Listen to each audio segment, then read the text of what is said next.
Good Tuesday morning, guys. My name is Jerry Miller, and welcome to Real Talk. This, an insider's guide to real estate life and the pursuit of happiness. It's presented by the Yes Team Realtors, airs here on the I Love CVille Network, where we have a Charlottesville, Central Virginia, Commonwealth, and worldwide audience. Today's program, a topic that I'm very excited about. In fact, I'm very much been looking forward to this topic since it came up on our last show, and it's properties in the city of Charlottesville that are underutilizing and underperforming, and turning red tape into green tape to drive development strategic that the region certainly needs. Judah Wickhauer is the fabulous director. Why don't we go to the studio camera for our Facebook audience, Instagram, good morning as well. This, the distinguished gentleman, Keith Smith of the Yes Team Realtors. Good morning. Good morning, Jerry. How are you today so far? I'm doing well. Yeah, cheers. Cheers. Little MarieBette cup of coffee. We're going to give away an apple galette sometime towards the end of the show.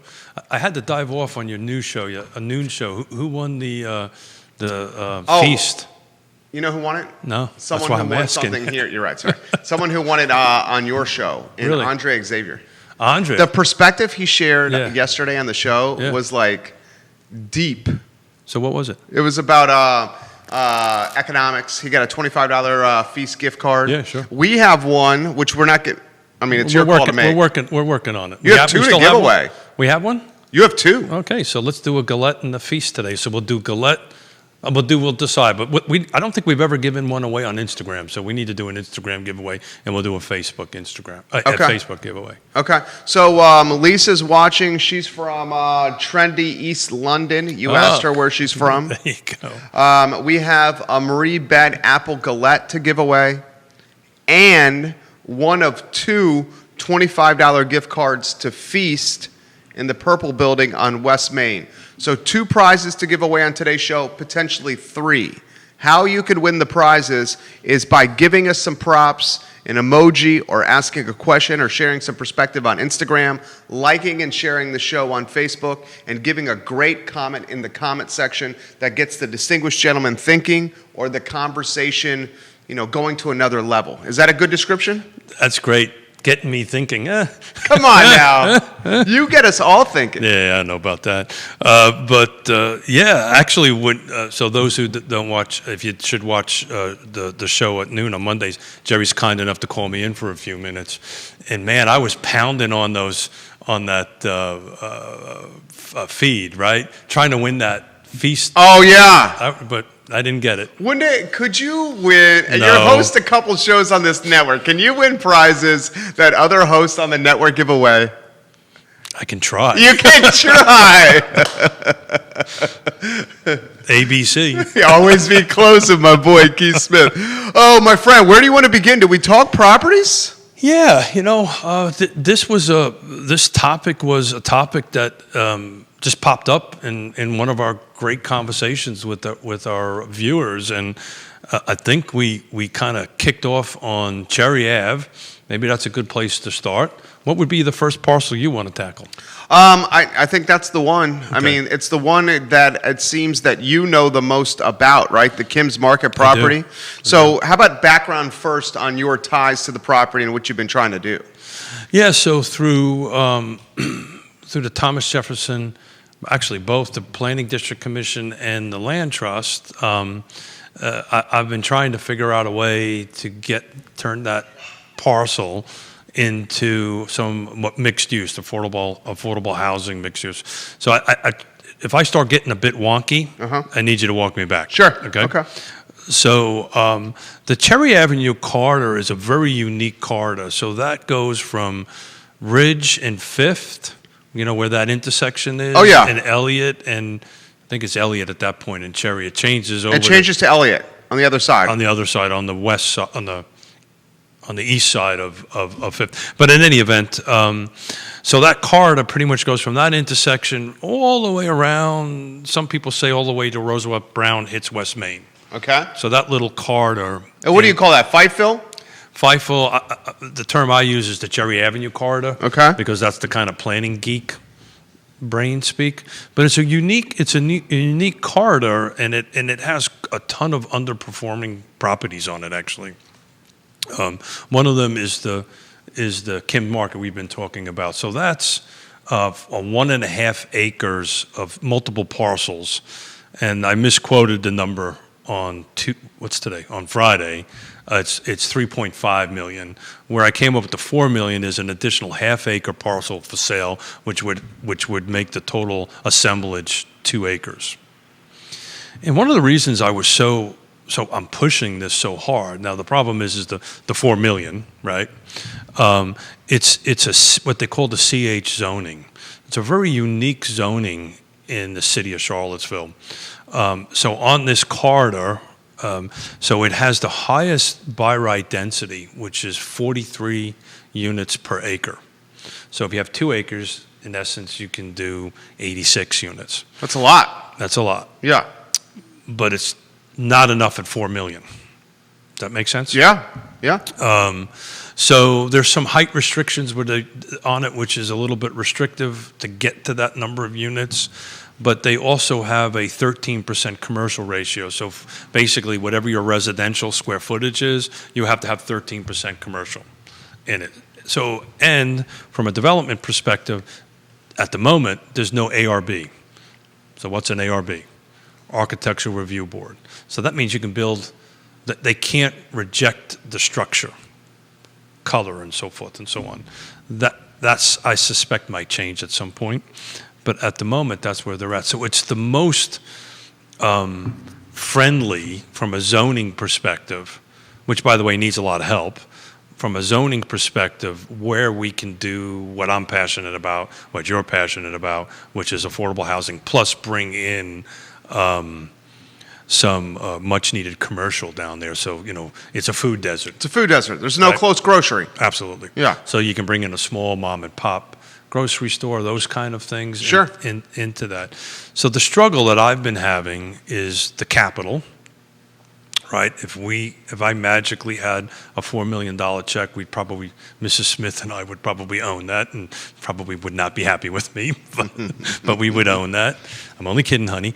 And then what has to happen is you have to go, there's a bunch of what they call ZTAs, zoning text amendments, that you'd have to push through the city. You'd have to get a little higher, in order to fit the density to where it works and the flow. There's going to have to be some agreements with the city to do that. I've been working on that for 3 years. If we could, meaning the land trust or somebody, could raise that money, there could be some awesome stuff done on that corridor. So why is that important? Where can you, if those who don't know where that is, it's walking distance to UVA. To everything. That's exactly On top of that, the community is prioritizing, as we should, the history of our African American community. Absolutely. And Fifeville is a historical African American neighborhood. Absolutely. And this is, I would say, maybe the most important element of it.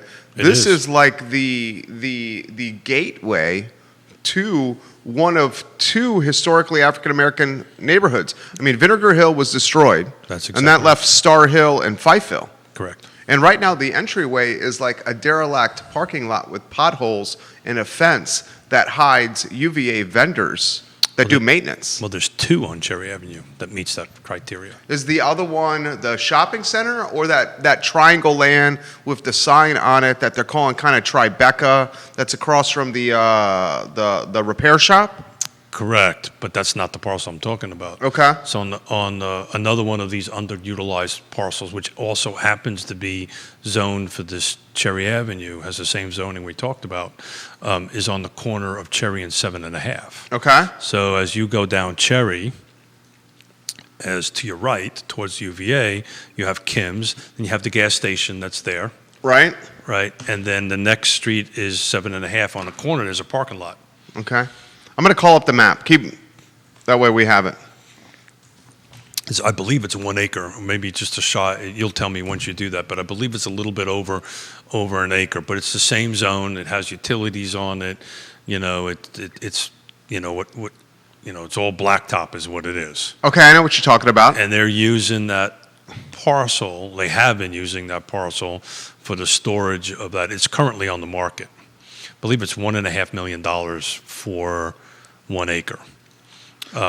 So the going rate for land and acreage is about $1 million an acre. That's kind of the most that you can afford at this particular, to make something happen of it. But where I think it's so important with the land trust, and as you know, I'm a little passionate about that and a little bit one-sided because I chair it. Sure. But where something like that would happen, where the land trust would be able to raise the capital to acquire it, then we know, because of the land trust model, it'll always be affordable, right? So we're trying to do that. We're trying to raise that capital to go ahead and do it, and that's part of the relationship that we're working on with Piedmont Housing. So we have access to much larger pools of capital. But at the moment, that particular corridor is what I'm most passionate about. I think there's a whole opportunity through that corridor to do some magic. Somebody has to step up and, I can have the vision, but somebody's going to have to step up and do it. So, Keith, there's 3 marquee pieces of property for sale then. There's Correct. Kim's Market, Sure. the Cherry Avenue Shopping Center. Which actually has 3 parcels in it. Okay. And then there's the one you just described. Well, that's part of the 3. Okay, so so the that's- Matthews is selling where like Tom Thumb next to the gas station they just Yeah, renovated. where the Great Fried Chicken is. Oh yeah. Yeah. And behind it is a large vacant parcel, maybe a couple of acres. Then you have the shopping center, and then across diagonal is this 1 acre or plus parcel that we're talking about. And that's the one that's on Roosevelt Brown that has the sign. Okay, so that's another piece of property Yeah, then. so that parcel I know well. Okay. Made a play for that too. That's the one that's like billed as the Tribeca of the. What's it called on that sign? You know what I'm talking about? I do, but it's like a Soho or something. Soho. There you go. Yeah. Soho. So the struggle with that parcel is its shape, its geometric shape. It's like a triangle, right? It is a triangle. Yeah. And This is the one on Roosevelt Brown, Instagram and Facebook. correct, across from another vacant parking lot, which the UVA Foundation owns, which paid $9 million for it. So that's your problem. When you have something like when they're buying property at a super inflated prices, it puts pressure on the rest of the market because everybody else thinks, frankly, that their property is worth that. And unfortunately, the foundation has the ability to control what's around it by spending obscene amount of money. Great people, know the guys there, but the reality of it is they're impacting the market. So you're basically saying they have huge bags of cash. Yeah. They're buying up real estate and they're outbidding everyone. And when the sale is recorded, that number is driving up the cost of real estate everywhere. Sure. You own an acre and a half across the street, and the one across the other side sold for $9 million. What do you think yours is worth? $9 million. But that's not the market value, though, because otherwise it would be sold. Well, unless UVA Foundation buys it. That is correct. Yeah. It only takes one. That is correct. That is like ABC. Yeah. You taught me that. So, it's... Do you think it's the most underperforming corridor in Charlottesville, Cherry Avenue and Fifeville? Look, this is for the sake of a talk show. Yeah, that's what we're doing. This and is people are loving it. This is my opinion. Please. It has the ability to perform, right? With a little bit of tweaking to it, meaning, adjusting some of the zoning ordinances, right? So we'll talk a little bit later what my definition is between red tape turning to green tape, right? And we'll talk a little examples of how that can get better on that based on some projects here, plus my experiences out west on this national cohort that I was part of, which, by the way, the city sent me out there a couple of years ago to started that off, and I've just continued at my own expense, at our own expense, I should say, to grow that knowledge base on how to bring it back here. But I would say, if you would, you talk about this on your show all the time. If you look at it, it's like just this big 10-mile circle, right? That's it. It's hard. 10.2, yeah, square miles. That's it. It's hard, the limitation in it. But if you also take a look at other cities of similar size or much larger, right? This is a common thing. So I think if you were to go on GIS and take a look at it, just a novice look at it, you can see it's 80, 90% SFDs, single family detached. There's some duplexes tossed in there. City of Charlottesville? Oh, yeah. It's 53% single family detached. Look at R1. that. I'm learning from you. Yeah, 53% single family detached. Got it. Then you have to add in your duplexes to that, Uh-huh. which will boost that percentage up. Sure. You know, from an optics perspective, it's not a lot of open space on that end of it. That's the reason why we're trying. We meaning the land trust is trying to run this project through 10th and West to take a single family square or rectangle lot and put 5 units on it, 5 homes on it. We'll see how successful we are. Comments, put them in the feed now, guys. Best comments get a chance to win a $25 gift card to King Family, or excuse me, $25 gift card to Feast. It's okay, James. He's trying to give James stuff King away. is watching, and he's got a good comment, so that's why I thought King Family. And also, I got what you do you covered, call James. it? An apple? Apple galette. An apple galette from MarieBette. James King has a good comment for you. Are you ready? Yeah. So James King is in the running right now for an apple galette from MarieBette, or Does the executive producer get to make that decision? well, you get a pick. Okay. I just group everybody, Okay. and then you get to make the decision. Yes, That's sir. the hard part. Yeah, Is picking the names, because you're going to recognize them, and someone's going to be sour, and someone's going to be happy. Yeah, and I'm going to say Smith picked it. Oh, I'm going to say, hey, I included your name in the mix, so you had a chance to win. I see how it is. I so- got you covered, Robin. Robin would never do that to Batman, but that's okay. From James King, King Family Vineyard. Keith, if the city of Charlottesville were to relax zoning laws in specific locations to allow entrepreneurs, public-private partnerships to build more affordable housing, this would be one way to utilize underutilized properties. That's a good point, Keith. He's spot on. Yeah. This would take a lot of work and a tremendous amount of capital, but in general, I'd argue that when there is less red tape and less regulation, amazing things can happen as long as there is thoughtful input and consideration from the development side of things. Piedmont Housing Alliance, Thomas Jefferson Community Land Trust come to mind. So, Maureen, you're spot on. So it's a two-path process. One is you got to raise the capital, right, to acquire, and the second one is to try to get through this red tape process. So, an example: Cherry Avenue corridor. A client of mine, Swiss architect, Swiss developer, owns the parcel on the corner of Cherry and 7.5. So it's the opposite side of this parking lot we're talking about. So as we're going down Cherry, we got Kim's, we got, I believe there's a building there that has like a hair products kind of thing, a gas station, and there's a parcel there. By right, been trying to put in a 12-unit multifamily project. Okay. Right. Okay. Three stories apart, like what they call it, very common in Europe. And this architect and developer is trying to bring what they do in Europe and Switzerland over here. It took us 3 years just to get the site plan approved. And it just recently got approved. 3 years. So that's by right. I'm not rezoning. I'm not going through SUP. This is. What's the carrying cost on that? What's the servicing cost on the vision? Carrying costs, the guy bought the property, so he's got debt. He owes money to, okay, so he paid cash. All right, let's just talk in general terms. What would be the carrying cost if he was not paying cash and he needed the money from the bank? And then also the servicing cost of pushing something through City Hall, yada, yada, yada, yada. You're going to write it down? Is that much? Yeah, Jesus.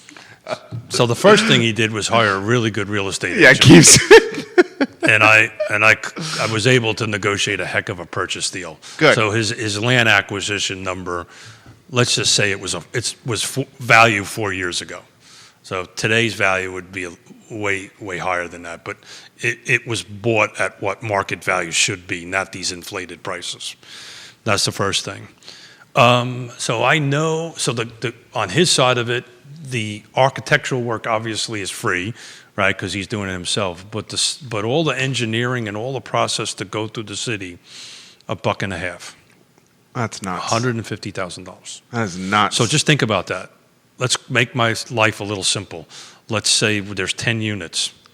That's $15,000 a unit just to get through the site plan process. And that doesn't include actual fees, connection fees, so forth and so on. That's just the process to go through it and hiring engineers and going through and it's just a laborious process. And the way the process works is you make a submittal, they come back with a change, and their clock resets.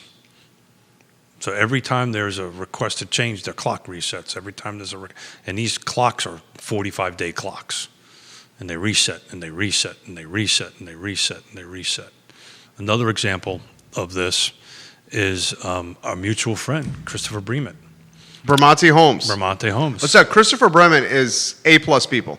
Love him to death. I mean, fantastic builder. He's come on the show. He knows him better than I do. Anybody who calls me at 6:30 in the morning, I love. I know him through the show, and what I know through the show is, and someone get Christopher Bremen on the line here. Someone tell Christopher He's better Bremen. than that. He's working for one of my clients. We're giving him props right here. Christopher, watch this later. He is an A-plus guy. Yeah.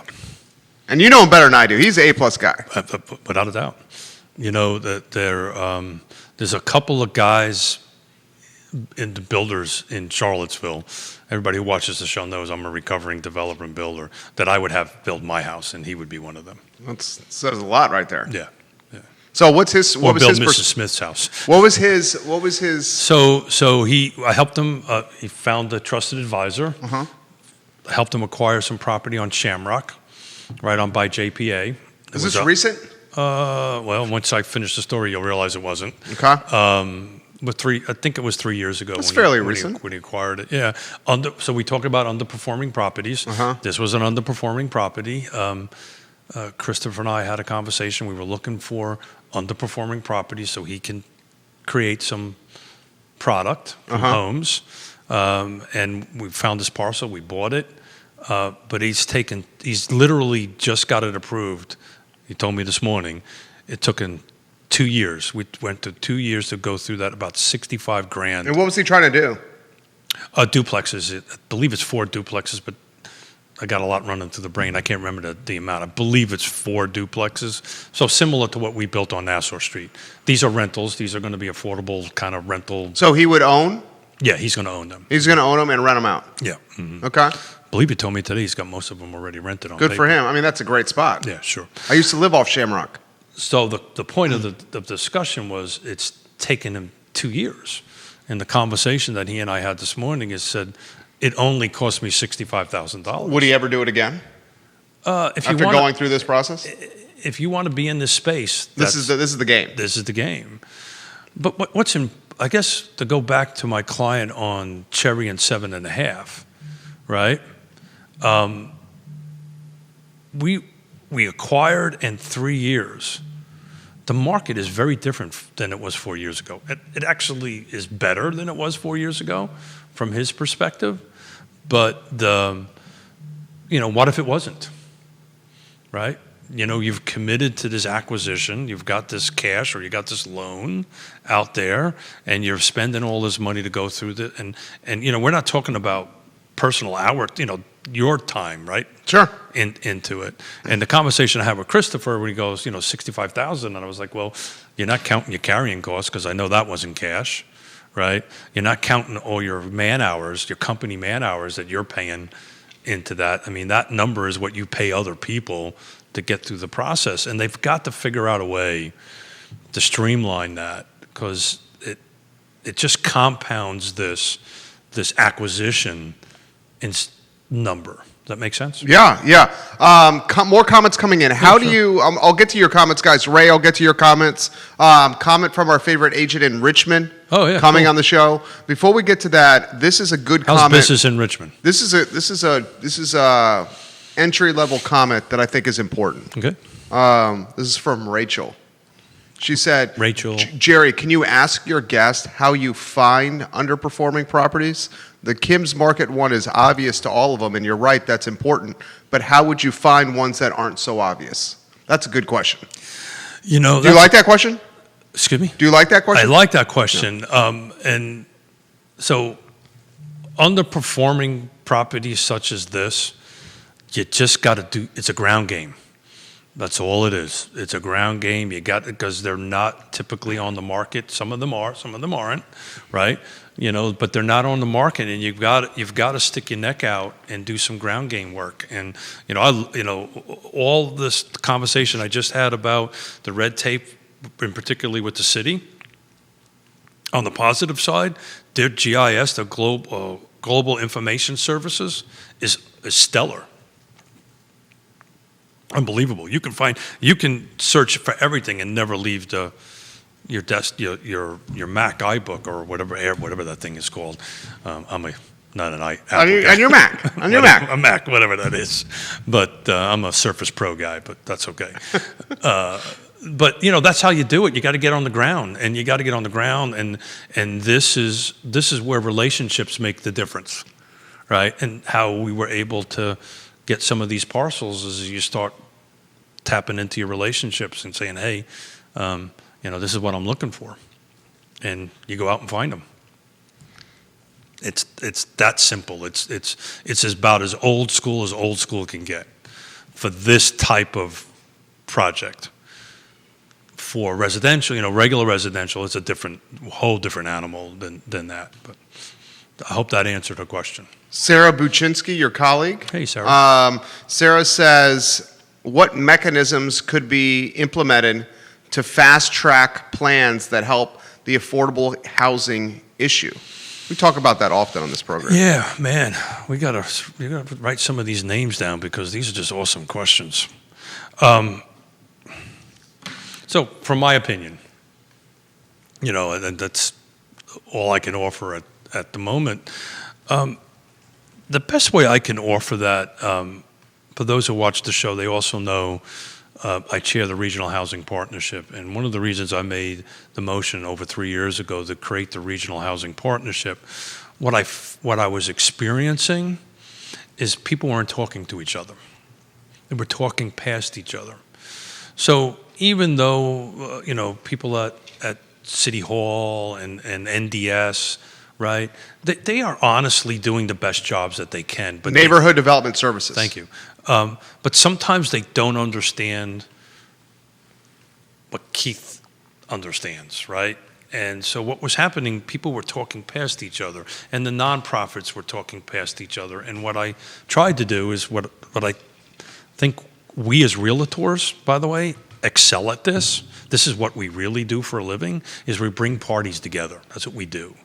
So that's what I did. I made a motion. It got adopted. Then the knuckleheads made me chair. Go figure.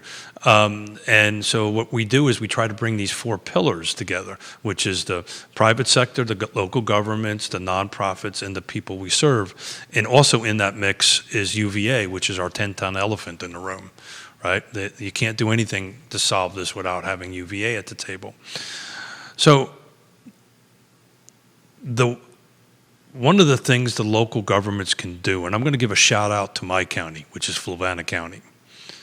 So I'm helping a client do a 325 unit project out in Fluvanna County. And it's important, we're talking about this, but it's important to get out there. This is a side business for us. Our primary business is helping buyers and sellers sell homes. This is what we do. We're taking a moment to talk about this today because I've got some expertise in it, but I just don't want folks to think that's all I'm doing. Sure. That's not what we're about. This is just a side business, for lack of a better term. But we submitted our site plan on October 1, this is VDOT roads, public water and sewer. This is a pretty large project on 60 acres. 60 acres. On 60 acres. Good night. And we will get that thing approved and ready within 6 months. Big difference between 6 months and 2 years. Fluvanna County making it happen. Exactly right. They folks like Tony O'Brien, who we had on the show, who's a board of supervisor out for Fluvanna County, they over the we were talking about, actually talked to Tony on the way in. They have made strides to try to shorten this process. There's like a 6-week turnaround time in application to you can move forward. You'll know within 6 weeks if this is going to happen or this isn't going to happen. That's huge. Now, Albemarle County is much better at that, but it is a little bit longer because their processes are just a little bit more in depth on that stuff. So I just think, to answer Sarah's question in a roundabout way, this is just about people getting together at a table. And, I found when I run into brick walls with the city pre-COVID, I just would request a meeting. We ran into this with the land trust, right? Right, a nonprofit, we hit the brick wall, and I just put everybody around the table. I said, we're not leaving this table until we figure this out. And that was it. We figured it out, made it happen. Love it. And that's why I love the land trust. Ray Cadell's got a comment for you.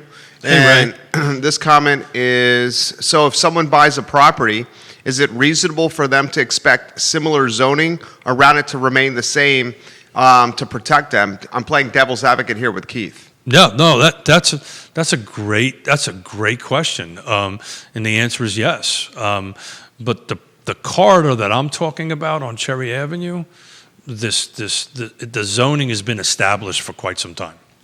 So what we're discussing is not necessarily a rezoning, but a modification or a zoning text amendment. But he's 100% right. That is. Could be one of the arguments of a NIMBY approach, right? But it's going to have to change. We're going to have to figure out some way to go ahead and get this density up a little bit. Again, similar to the project that we meaning the land trust, is trying to push or move forward with on 10th and West, where we're going to put 5 units instead of 1. So if we were to build 1 unit on there, it would be a rather expensive home versus what we're trying to do is hit them at below 200,000 for 1,500 square feet, net zero. It's really a win-win for everybody. But I guess a different way to answer Ray's question, this is what we as realtors also do. We're educators. We meaning the land trust, have to educate the surrounding neighborhood on what our intent and paths are, which we're going to do, actually. I hope that didn't answer your question. No, I think. By the way, Ray, awesome crabs I saw the other day when you went down to visit your mother. They were looking good. Throw more land to you. People are asking that property across from World of Beer. The old Sweet House parking lot. Yeah, so that's an interesting parcel. It's divided by 2 separate owners. So whatever the size of it is, I think it's a couple acres maybe. There's one owner. It's literally, there's a line down the middle of the parking lot. So here's the struggle as somebody wants to, part of why it's sitting there, you have to assemble it. So now that means I simultaneously have to negotiate with Judah, and I have to negotiate with Jerry, and then I've got to get this whole deal put together, and and assemble that one parcel, which is going to be a difficult path, because if one doesn't want to do it because it's too small on its own, then it just sits there and moves on. But that's a great spot for it. I think we're done with student housing there. I think we can say that. Yeah. I think that. I mean, they're not at capacity on West Main. Well, I might end up aggravating some folks, but I think we've overbuilt student housing. I agree. Why would that aggravate? I agree, right? Yeah. They're saturated. Saturated. I would say with the exception, because I've been in all 3 of the high-rise structure or the larger structures there, with the exception of one, they're not built all that well, to be honest with you. What do you think about Kajean's West Main parking lot? Amtrak, Wild Wing Cafe? So that's another interesting thing. So if you take the time and do your research on that, that's multiple owners to include the city. So if you look at the GIS map on it, it's carved up into these crazy little, these weird shapes.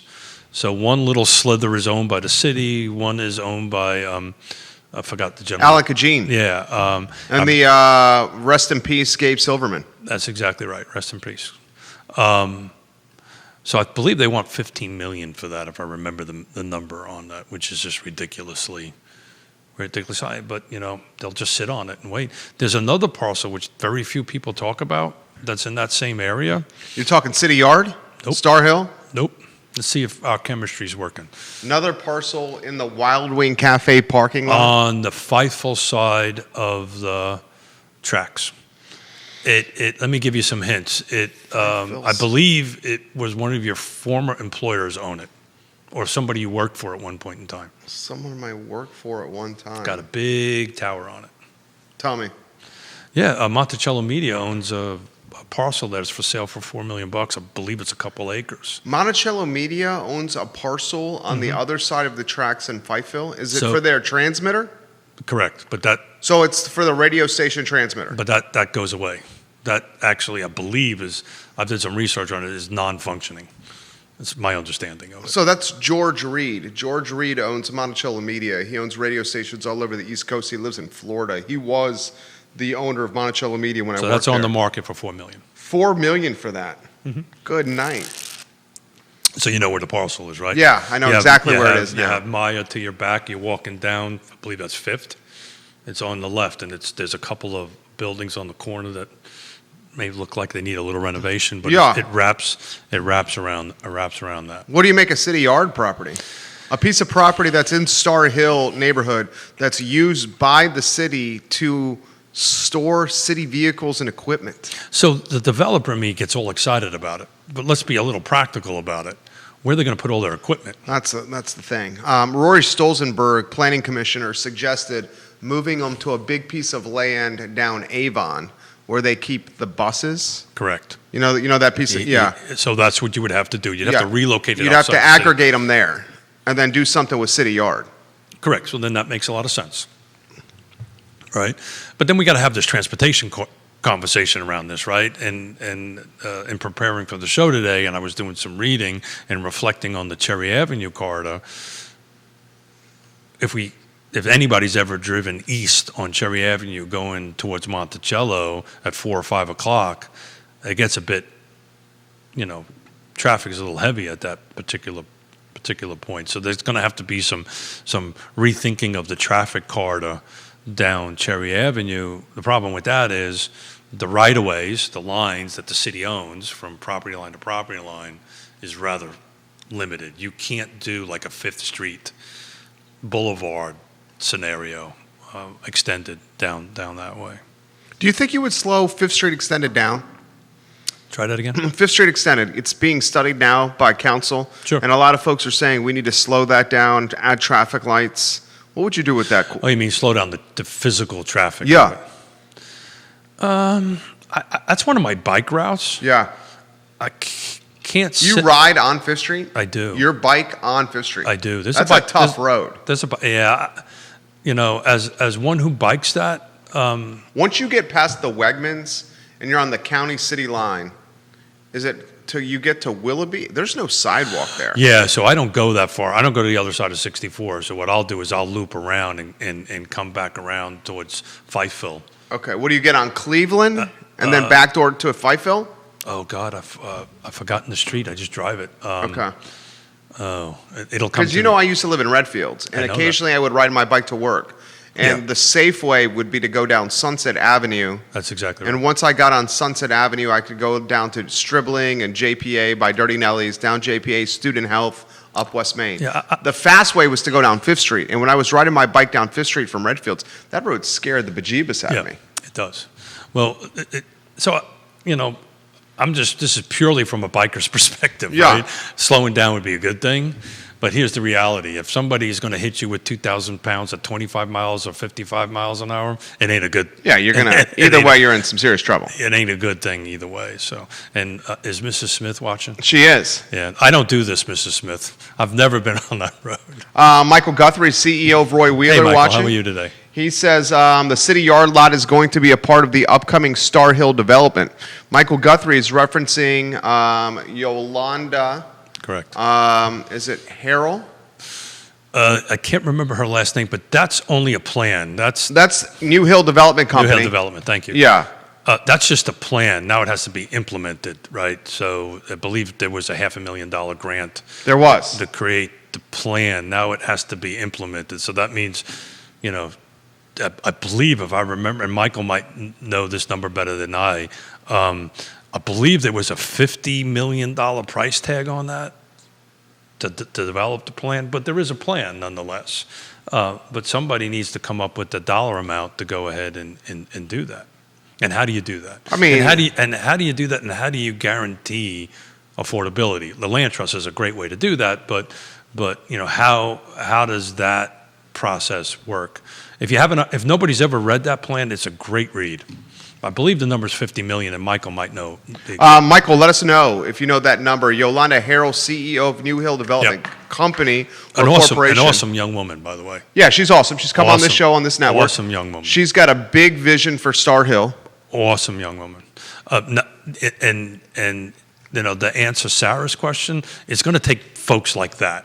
Folks like Michael Guthrie, folks like what we're doing right here, and Sarah, to get involved and push this rock uphill. Neil Williamson has shared the Star Hill plan on my Facebook page. Thank you. He also says from the Free Enterprise Forum, Neil Williamson, Harvard University's Edward Glazier said reforming local land use controls is one of those rare areas in which the libertarian and the progressive agree. The current system restricts the freedom of the property owner and also makes life harder for poorer Americans. The politics of zoning reform may be hard, but our land use regulations are badly in need of rethinking. I agree with that. So another way of saying agree with that is some people might think it only fosters what we're trying to fix, the zoning ordinances, right? It only grows gentrification. It only grows, what we're trying to correct in it. It's unintended, right? It was. Maybe this is a bit Pollyannic on my end of it. I'm sure somebody didn't sit around and say, this is our game plan to go do it. It is just what it is. Again, I'm just going to keep on pushing. This is why we're running uphill to do this 10th and West for the land trust, to show it as, to do your famous term, POP. Yeah, POP, proof of performance. But it's going to take us a tremendous amount of money and time. And, this is the time on that, on my part, and Greg Slater and my fellow board members, it's all volunteer work. I mean, these are hundreds of hours that we do to try to make these systems better. So hopefully we're successful. James Watson, your brother-in-law, has one that he wants your opinion on. Sure. Seminole Square Shopping Center, the old Giant Supermart location, probably 100 acres of vacant lot, plus the Kmart. They're in the city, which may become a target. Who knows? What does Keith think of that property? So just keep on walking down that 29 North corridor. It just keeps on going, right? You got the old Giant. You got the old you probably don't remember this, Circuit City. Oh, I remember Circuit City. Yeah, and then you got the mall. Yep. That whole corridor down there. That's in Albemarle County. I thought we were focusing a little bit on the city, but he's spot on. All this stuff needs to be looked at. As far as transportation goes, those parcels actually have the ability, I think, to get a little bit better on the public transport side. They've got these already dedicated huge right-of-ways, but we're talking, huge dollars and time, and, I'd love to see light rail run up 29. Yeah, that'd be awesome. Yeah, but it's not going to happen. Yes, you and I and Trey. I'd love to see the gondola system. Where the transportation is in a gondola all over Charlottesville and Central Virginia. So I don't think that's obviously going to happen. It's extremely expensive. Alternatively, I would love to see, and we've talked about this in the past, I would love to see the Rivanna Trail emphasized or prioritized. Well, they just did a work session on a bridge. Footbridge. At the Pantops location. And Roger Voisinay, one of your colleagues, I saw him writing on social media that the State Farm location, that if that's able, State Farm's not renewing its lease, if that is able to be converted into something from a housing standpoint, the Rivanna Bridge there at Pantops could make it very appealing, that little area. So our region, I was about ready to say, it was a year ago. I was out visiting my youngest daughter, our youngest daughter, and I had a meeting in Portland, and I invited her to come down from Seattle and spend a few days with us, with me. But in Portland, they actually have these gondola systems, and to get from, because of the topographical layout, you can get from one hospital down to the tram station. But here's the reality of it. There are millions and millions of people, right? Their budgets are a little bit bigger. We're maybe 250,000 people plus or minus in our region. So it's how do you get these things with that amount of folks? The only way that's going to work is if UVA did it. I think the only way it's going to work is, frankly, through this regional housing partnership concept that I've got, where you bring in all these folks into it. You bring the private sector into it. We're going to talk about on Friday, and Dr. Lisa Sturtevant, which I haven't told you yet, has agreed to come on with us Friday. Really? Yep. Lisa, yeah. She's amazing. Yeah, I love her.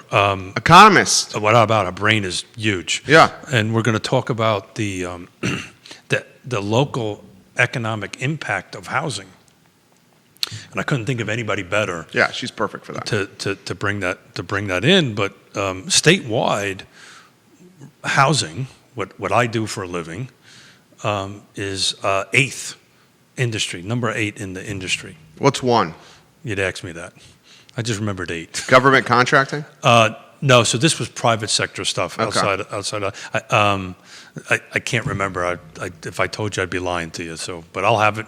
Actually, Lisa will know. Yeah, she'll know. Sure, Right. For sure. But I was impressed with the 8th, and I actually think it's higher than that. So, any other folks on feed on? More comments coming in on what to do with woolen mills.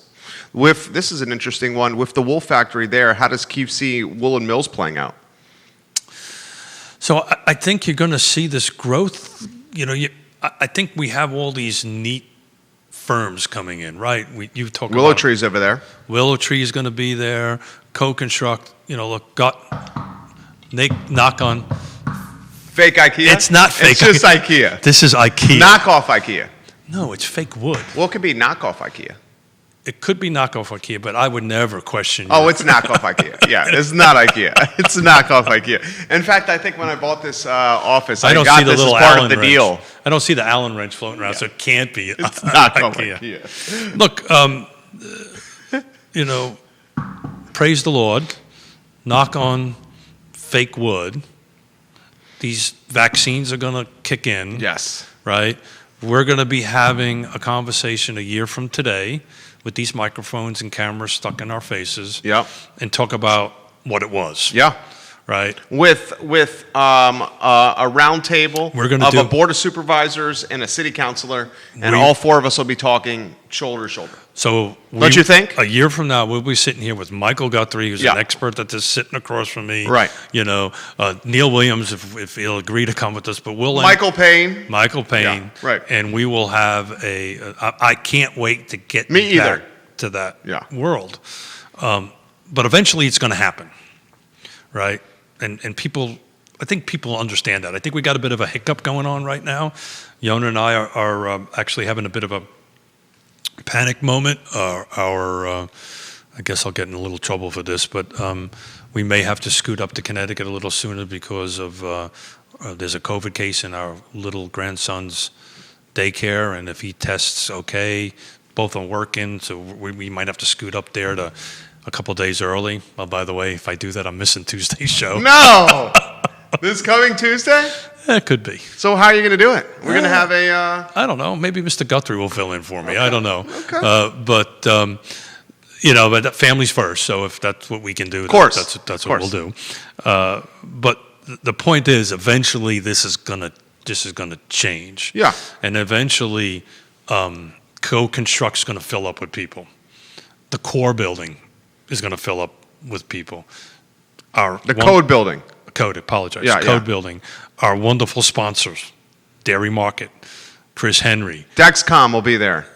That's huge. Yeah. Willow Tree will be completely office. And it's interesting. Kuttner's building will be full. Correct. If you take a look at, it's amazing. If you really take time to dig into it, the 50 to 100 person companies in this region, in our area, it's a pretty large number of them.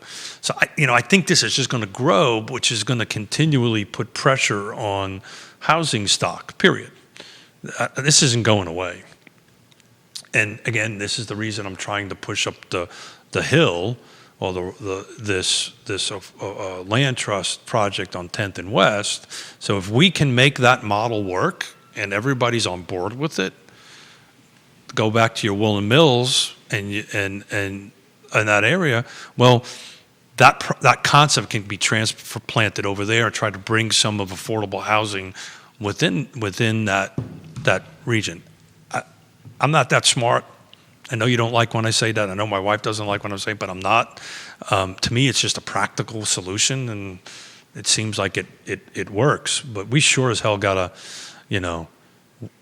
taking 2 to 3 years to get through site plan process by right is just not right.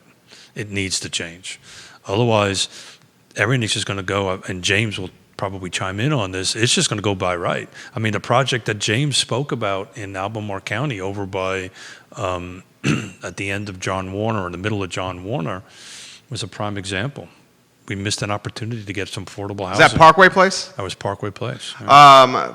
Fry Springs neighborhood, JPA neighborhood. What do you think of that spot? Boy, we should have bought a bar, right? How come we didn't do that? That was a good deal. Dirty Nelly's for sale. I know. You could buy Dirty Nelly's. That's what I'm talking Your about. wife would kill you. I'm trying to talk you into it. My wife would kill me. Both our wives would leave us if we bought a bar. You and I would be there till last call, BSing with people, and you'd be drinking a gin. I'd be having an IPA. Yeah, we'd lose money. We can't do a bar. Yeah, bars. We can go support a friend with a bar.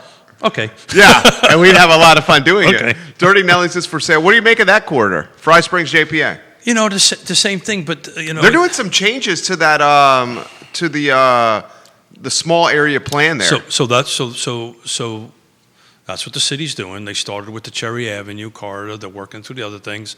I just know about this because I'm a commissioner on the Planning District Commission. So they're going to start basically what they've done at Cherry Avenue. That's going to be the template. They're going to start bouncing around in these different areas. But and what it'll do, I think we talked about this on Friday.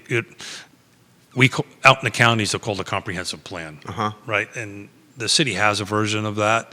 On that, Neil will probably correct me if I'm misspeaking, but that's what these are. These are plans. So what's supposed to happen is when we take a look at this parcel on Cherry Avenue, we open up the small area plan, and it's supposed to be a guide, like the development Bible of what to follow on that area. And then, but it's just the time is just super expensive.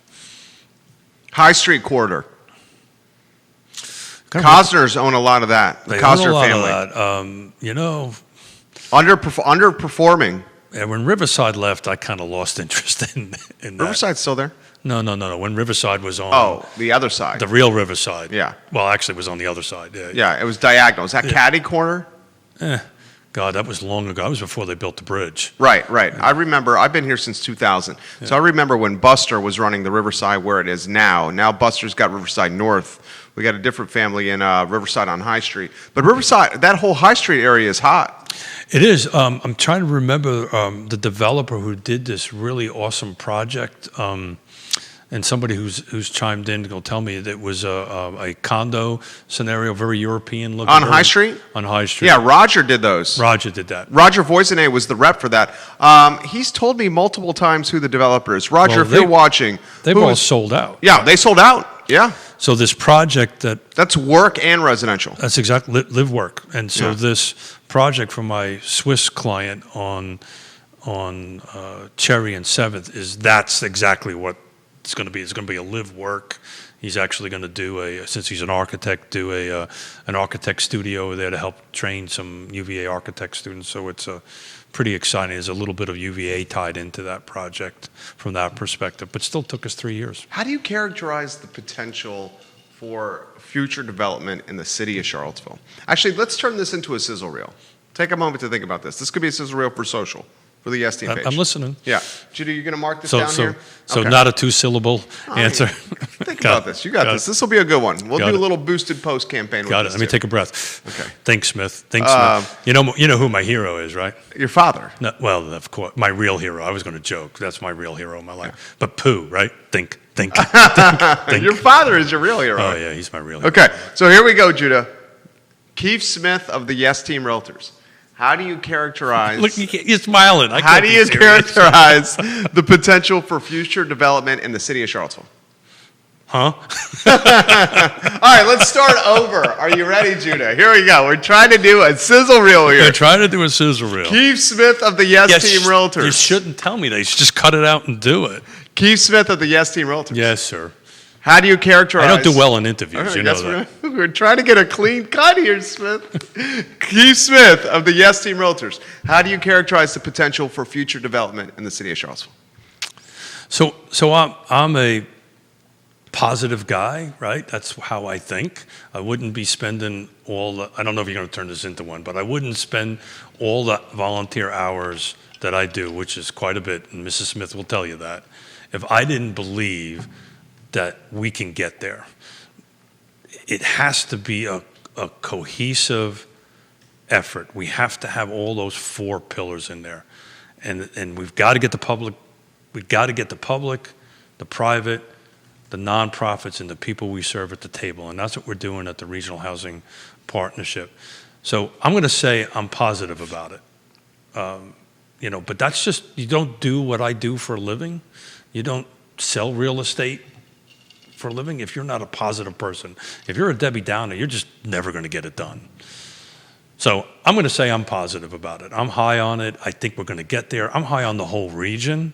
There's a lot of smart people working at this that are really, we're starting to see some progress. It's incremental, one of your favorite words, but we're moving forward. So I think if you want to turn it into it, I'm positive about it. I think we got to bring all the parties together, and we will get there. There you go, Gina Woodcar. It was good. No, it wasn't, but that's okay. It was good. I know that's not what you were looking for. It was good. It was close. We'll try again if you want later. I enjoy these shows where we analyze and we crystal ball and we project and we think this could happen, this could happen. It's good for conversation in a talk show here. You feeling pretty good about the market? Oh, I feel awesome. Going to the final quarter? Well, we're in the final quarter. Yeah. The backstretch. I mean, our bet is... Whoa. What's today's date? Today is November, 12th? Yeah. The 12th? It's the 17th. Good night. So I pretty much think we're at the crossroads of our bet where if any new contracts come in now, they will not close before close of business 2020, so they will not count to our bet. Hey, look at the time. So Michael's watching. Look at the time. Remember, Michael agreed to cover the action. I know. But look at the time. We got to go. So you're saying the bet is, we still have some time to determine, or are you feeling I got this locked up? To be perfectly honest with you, I have not looked at the numbers in a couple of days. But I will tell you, over the weekend, I'm getting a little nervous. I think it's gonna be awfully close. It's gonna be close. And it's a total sales volume bet comparing Q4 2020 to Q2 2019. That's exactly His right. bet is Q4 would be better than Q2 2019. I took Q2 2019 total sales volume excluding new construction, also days on market and number of transactions. Correct. So in order for me to even come close, I got to go over 1,000 units closed.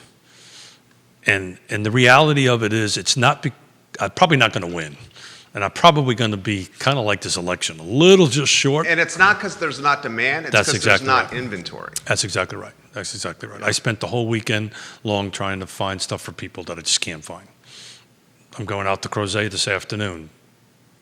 Right. I mean, he's got buyers from the Northeast that are looking to move here with a big bag of money. Yeah. And you're saying there's not inventory for them. A nice sized bag of money. I mean, still.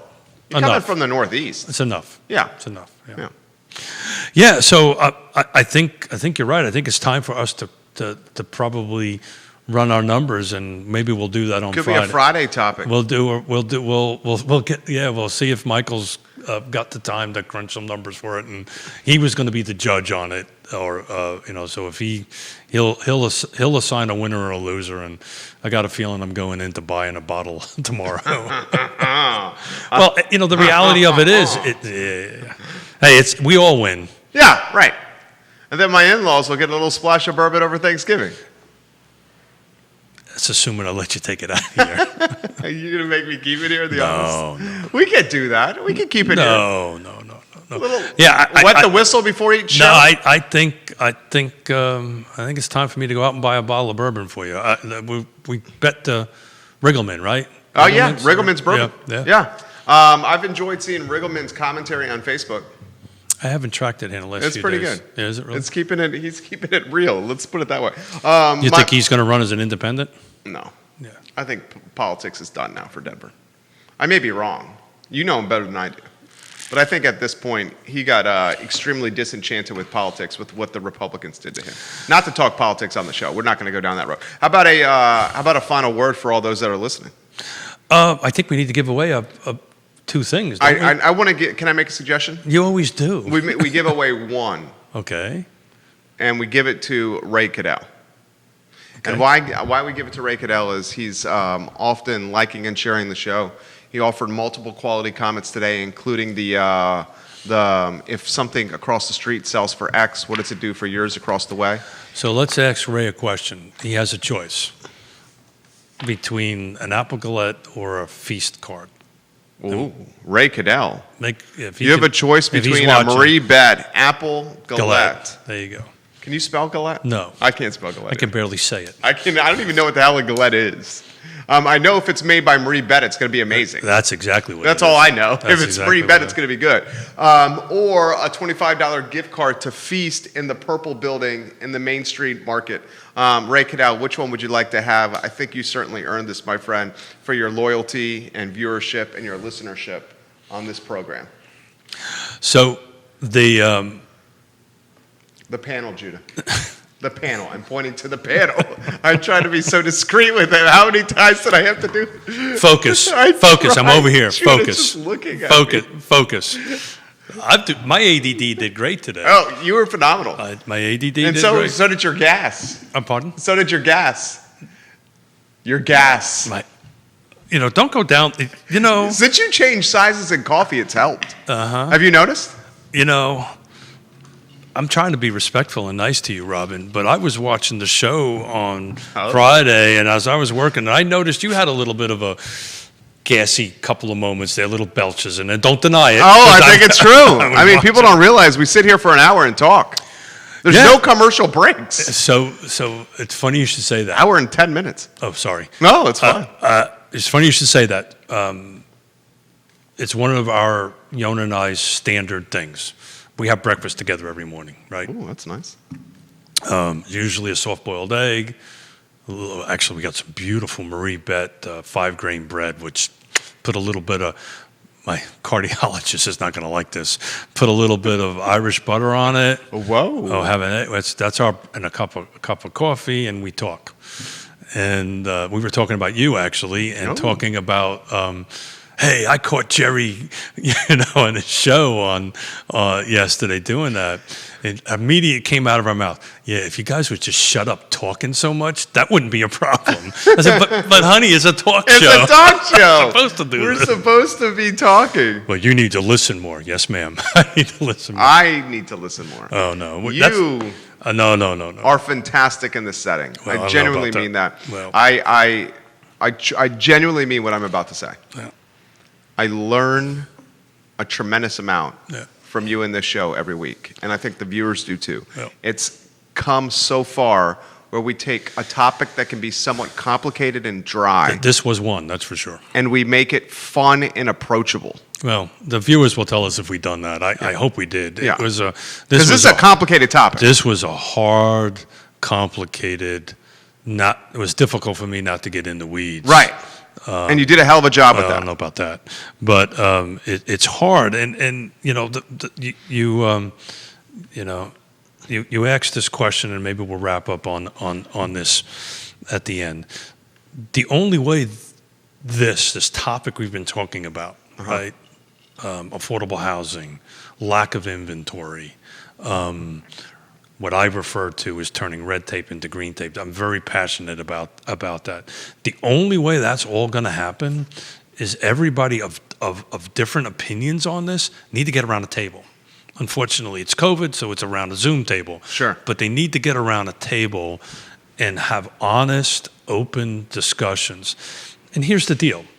Not everybody's going to get what they want. And that's part of the struggle. Certain people in this category, I'm not going to move unless I get all this. And certain people in this category, I'm not going to move unless I get all that. It's always in the middle is where the magic happens. It's just like negotiating in real estate. Middle is always where the magic happens, right? And if everybody's a little bit upset about it, that was a home run. So that's all. That's all, to answer Sarah's question.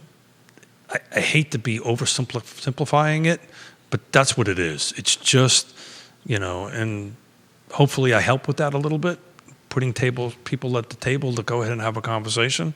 Maybe I don't, but to me, that's the only way it's going to get fixed. So be kind to one another, be a little understanding to the other guys or other gals' opinion. Yeah. They walk in their shoes for a while. Keith Smith. Dropping knowledge. Was that a sizzle reel? That was good right there, Keith Smith. I'm looking forward to Friday. Friday's going to be a great Lisa show. Sturtevant. Lisa's a rock star. Virginia economist. Virginia Association of Realtors. Virginia Realtors. Yeah. Chief economist. Yeah. Doctor. Yeah. Smart lady. Friday show. Very articulate. Yeah. We're going to talk about what housing. Well, we didn't screw it up the first time because she's agreed to come on a second time. She says, is this her third time? Second time with us. Yeah, she's amazing. I've had her on as part of the Regional Housing Partnership, this series that we've been doing on that. And she didn't know I was monitoring it. And she looked at me. You can see in her face, oh, shit. Smith again. Smith again. Damn it. All right, we'll get out of here. Hey, Keith and Yonna Smith of the Yes Team Realtors, as good as it gets. If you're looking at this show and you see in the bottom, that's the entire supply chain for a home purchase or anything to do with your house, frankly speaking. This show airs Tuesdays and Fridays on the I Love CVille Network. He also joins us on Mondays for what I think is one of the best 10 to 15 minutes on our I Love CVille show. He's A-plus people. His wife's even better. Honest, integrity, hardworking, character, you name it, they have it. He's Judah Wickower, the director. For Keith Smith, my name is Jerry Miller. This is Real Talk. We'll see you on Friday. Liza. Don't forget Liza. Liza the dog. The I Love CVille mascot, the dog. Don't forget her as well. She's getting to the point now that when I walk in... She'll leave with you and forget us. Well, so I give her a bone. So I give her 2 bones every show. Yeah. So she takes the one bone and puts it in a little cubby and comes back out and waits for the other bone. Yonna, I'm No, don't go Think there. the world of your husband, Yonna. This man has put 15 pounds on Liza and has spoiled her relentlessly. Yeah, it's okay. Relentlessly. Undying love. But she's the best dog ever. She deserves it. Absolutely. Thank you for joining us on the show, guys. You guys have a good day. Take care. We'll see you Friday. She is a lucky dog. You think? Yeah.